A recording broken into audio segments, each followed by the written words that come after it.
en lisant dans la Bible tout ce qui concerne l'argent, en particulier dans le Nouveau Testament. On connaît donc tous 2 Corinthiens chapitre 8 et 9. Paul s'adresse aux païens qui n'avaient pas l'habitude de donner rien du tout. Paul parle du superflu, dans un but d'égalité, qu'il n'y ait pas des personnes qui meurent de faim à cause d'une famine ou qui sont nues, que votre superflu pourvoie à leurs besoins. Ensuite, si un jour vous avez une famine ou un autre souci, eux vous donneront. Alors, c'est comme ça que les Juifs fonctionnaient.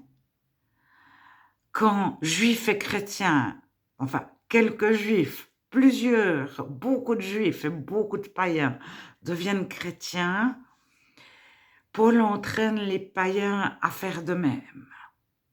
Les pauvres sont un grand souci, un grand fardeau, une grande charge pour Paul. Bon, la dîme, si on lit Deutéronome 14, 23, tout à coup je me dis que c'est 23, 14, mais ça doit être 14, 23, on se rend compte que la dîme, elle allait pour soi-même, on mangeait soi-même la dîme devant Dieu. Et tous les 3 ans, on la donnait à d'autres. On la donnait au temple, mais aux Lévites. Il n'y a plus de Lévites depuis les chrétiens. Bon. Jésus, lorsqu'il va souper chez Zachée, Zachée, c'est un collecteur d'impôts, malhonnête, injuste, qui a volé beaucoup de personnes. Que fait Jésus? Il va souper chez lui. Et Zachée, personne, aucun juif n'aurait été souper chez lui parce qu'il était de mèche avec les Romains pour prélever beaucoup d'impôts et il gagnait beaucoup d'argent, mais il était tout seul avec son argent. Alors, on connaît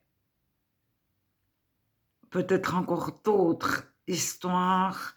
Bon, il y a la veuve qui a tout donné, etc. Mais ça, c'est pour faire une leçon aux Juifs qui, eux, donnaient un petit peu. Ils étaient très riches et ils donnaient beaucoup. C'est-à-dire, par rapport à leur richesse, ils donnaient presque rien. Puis elle a tout donné. Parce qu'elle n'avait rien, mais elle comptait sur Dieu. Alors, bon, il ne faut pas non plus tout remettre en question dans la Bible, parce que sinon, on ferme notre Bible. Gardons confiance que la Bible a été propagée pendant 2000 ans par de nombreuses personnes qui étaient chrétiennes de cœur.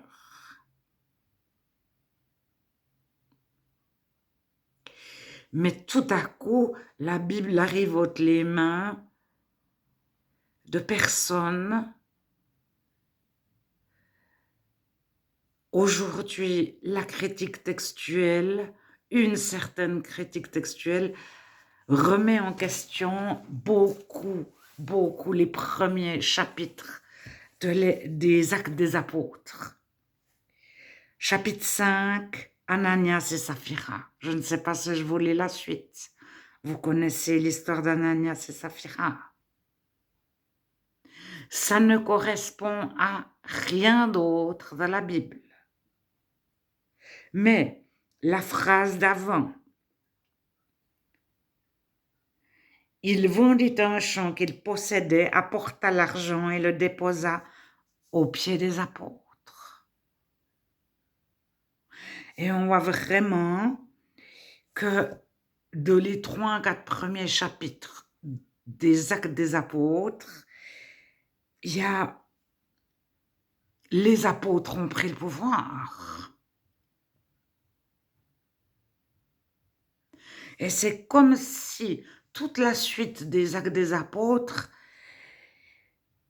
il n'existait plus. C'est comme si ça a été, le début a été déformé. Et puis, c'est pour ça qu'on se demande, tout à coup, Paul, il est à Antioche, puis il y a des chrétiens à Antioche depuis longtemps, et on ne sait pas d'où il tombe. Celui qui enlève les écailles des yeux de Paul, par exemple.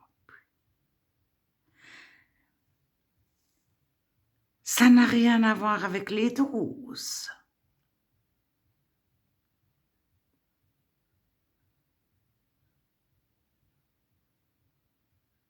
Alors, il y a vraiment deux histoires.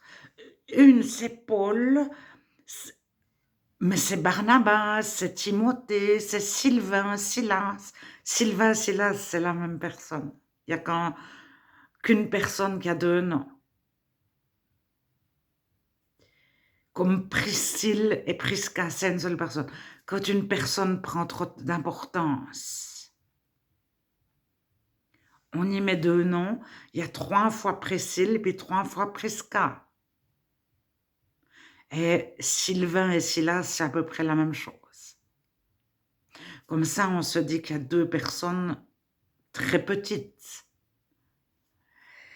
C'est des petites choses, mais les chrétiens qui ont propagé la Bible dans l'histoire ont fait très attention à ces petites choses, et la critique textuelle, elle a retrouvé, mais bon, une certaine critique textuelle s'attarde sur les codex des empereurs, mais il y a tout ce qu'il y a autour.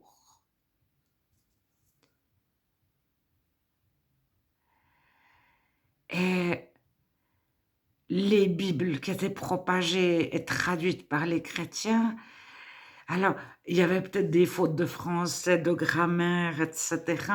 Parce que les langues étaient seulement des langues parlées. C'est même pas que c'était faux. C'était la première fois qu'on écrivait un si grand texte dans cette langue-là.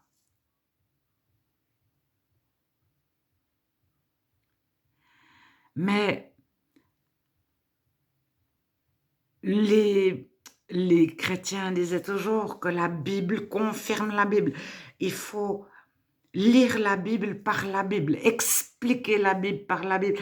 Il y a un passage qui explique le salut, ce que Jésus a fait par la croix, à la croix, la fin des punitions, la femme adultère que tout le monde veut lapider. C'est pour dire qu'il n'y a plus de punition. Et tout à coup, il y en a un qui vend son champ